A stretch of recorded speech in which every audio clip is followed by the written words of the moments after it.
Juste pour vous expliquer les grandes lignes du contrôle technique moto, après il sera à votre dispo si vous avez plus de questions. Mais comme ça permet que tout le monde soit au courant un peu des choses et puis puisse relayer un peu de partout également ce qu'il en est. Jean-Marc, je te laisse te présenter et à toi. Merci Manu. S'il vous plaît. Donc je suis Jean-Marc Bellotti, le président de la Fédération française des motards en colère de Paris. Et je remercie Paul et Manu de me donner la parole. Et donc je ne vais pas vous moisir une si belle soirée avec cette histoire de contrôle technique. Vous savez que ça nous pendait au nez depuis des années. Première année du contrôle technique, ça a été 2010. Donc nous on est monté jusqu'au niveau de l'Europe et on a réussi à faire repousser à chaque fois le contrôle technique.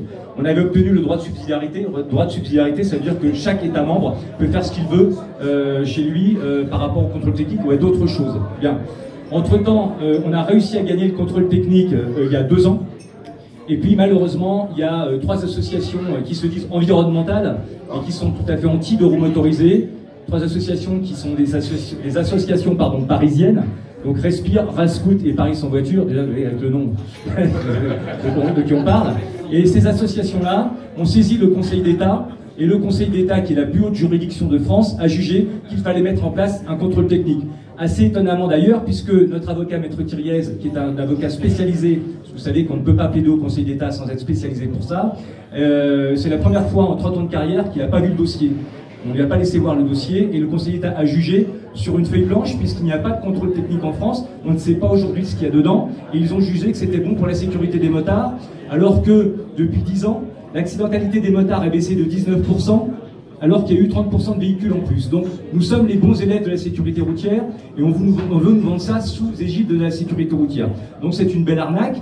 On nous parle de 50 €, alors qu'en fait les gens, pour l'instant, eux-mêmes, les contrôleurs techniques ne savent pas ce qu'il y a dedans, puisqu'ils sont en tractation. Donc, le Conseil d'État a obligé le ministre et le gouvernement donc, à déposer tout de suite le décret. Donc, alors votre attention là, juste 2 minutes, je vous invite à aller remplir, il y a une consultation publique qui est mise en place depuis lundi, consultation publique sur le site du ministère. Et donc cette consultation sert à savoir ce que pensent les gens du contrôle technique. Alors il ne s'agit pas de dire on en veut pas, on n'en veut pas, puisque de toute façon maintenant il va passer, mais surtout dire pourquoi il est inutile et qu'est-ce qu'il faudrait changer dedans. Pour l'instant c'est un copier-coller de la voiture, ok. Et l'idée c'est, pendant ces 6 semaines de consultation, de ne surtout pas hésiter à aller répondre à cette consultation, parce que nos adversaires en face, ils vont le faire. Okay. Et donc ensuite, il y aura un décret qui va être déposé à l'issue de cette concertation, et bien évidemment la FFMC va attaquer ce décret auprès du Conseil d'État. On va faire comme les autres. On ne sait pas si on gagnera ou pas, mais en tout cas on va aller jusqu'au bout du bout. Par contre, je voulais vous rassurer ce soir, pour le moment, puisque nous sommes ici avec des professionnels de la préparation, pas que d'ailleurs, mais en tout cas il y en a pas mal, ça va être un contrôle de sécurité. C'est pour ça que je tiens à vous le dire, parce qu'on entend tout et son contraire sur Facebook. Ça va être un contrôle de sécurité et non pas un contrôle de conformité. Grosse différence. C'est-à-dire qu'en gros, vous venez avec un chopper sans frein à l'avant, là vous serez retoqué bien évidemment, parce qu'il faut des freins. Si vous venez avec un chopper avec tout ce qu'il faut, clignotant, frein, machin, etc., normalement ça passe. Voilà, c'est bien un contrôle de sécurité. Pour l'instant. Après, on ne sait pas ce qui va se passer, parce qu'évidemment, comme les voitures, ça risque d'être évolutif. Mais en tout cas, nous, on restera bien évidemment dans la bataille pour tenter de le canaliser autant que faire se peut, de le laisser comme il est aujourd'hui, et de faire en sorte qu'il n'évolue pas comme les voitures, puisque les voitures, je vous rappelle, ont commencé à 54 points de contrôle, ils en sont à 150 aujourd'hui. Voilà. Et une moto n'étant pas une voiture, on n'aura pas autant de points de contrôle logiquement à faire. Voilà, je ne vous embête pas plus longtemps, je reste dans la salle, je reste à votre disposition si vous avez des questions. Merci de votre écoute. Merci. Merci Jean-Marc. Jean-Marc, donc tu viens de faire un petit point sur l'état d'avancement de la mise en place du contrôle technique. Néanmoins, il subsiste quelques questions. Oui. Donc, quelles sont les catégories de motos qui sont concernées? Toutes. C'est-à-dire qu'au départ, c'était un peu l'arlésienne. Au départ, ça devait être sans les 50 cm3 et sans les 125 cm3. Mais aujourd'hui, tout est inclus dedans, y compris les voiturettes sans permis. Ouais, ça, c'est la surprise. C'est pas des motos. Non, c'est pas des motos. Mais pour les gens qui conduisent des voiturettes sans permis, ils vont être aussi surpris parce qu'ils sont dans le même panier. Donc toutes les catégories de roues motorisées. Donc 4 roues, les trikes. Absolument. Les trikes à moteur arrière, c'est ça. Également, ça. Les C'est Volkswagen, pour ça que les etc. contrôleurs techniques vont avoir du souci au niveau de l'outillage, parce qu'il y a des véhicules tellement différents. En fait, ce qu'ils n'ont pas compris, c'est qu'une moto, c'est pas une voiture. Il y a énormément de différences dans les motos par rapport aux voitures, et surtout, il y a des motos qui se démarrent pas avec du démarrage électrique, par exemple. Je pense à du vieux Chevelle, je pense à des monocylindres japonais comme des 600 Ténéré, par exemple. Un 400 XR, par exemple. Un XR. Alors moi, personnellement, j'ai un 600 Ténéré de 85. Donc, si le contrôleur technique il ne sait pas le démarrer, il peut monter debout avec les deux pieds dessus, il ne descendra pas. Et il risque de se faire très mal. Donc, alors, ce qui est étonnant, c'est qu'on risque peut-être de demander au client, donc au motard, de rester dans l'atelier qui est interdit au public pour pouvoir démarrer sa moto. Donc là, il y a un problème d'assurance. Il y a un problème d'assurance et il y a beaucoup d'autres petits problèmes comme celui-là qui sont en train de régler a priori, mais ça a été tellement monté dans l'urgence qu'en fait, il y a pas mal de petites anecdotes comme celle-là. Alors, quid des motos anciennes, dites de collection? Alors, pour l'instant, on ne sait pas. Alors, il y a un traitement différent en voiture pour les voitures de collection et pour les voitures classiques. Mais pour les motos, ça devrait peut-être être pareil. Pour l'instant, on n'en sait rien parce qu'ils ont mis en place ce contrôle technique. Enfin, pour l'instant, il n'est pas mis en place. Là, il y a une consultation pendant 6 semaines. Donc, j'invite tout le monde à répondre à cette consultation, d'aller sur le site du ministère des Transports pour pouvoir répondre à cette consultation. Parce qu'évidemment, plus il y aura de gens qui vont s'opposer au contrôle technique et dire qu'il y a des choses qui ne vont pas dans ce contrôle technique, et plus effectivement, ça sera meilleur. Avec des avis pertinents, pas de copier-coller de ce qu'on a pu lire par ailleurs. Pas d'insultes. Rester très correct et donner des avis pertinents, à la limite des avis perso, des expériences personnelles.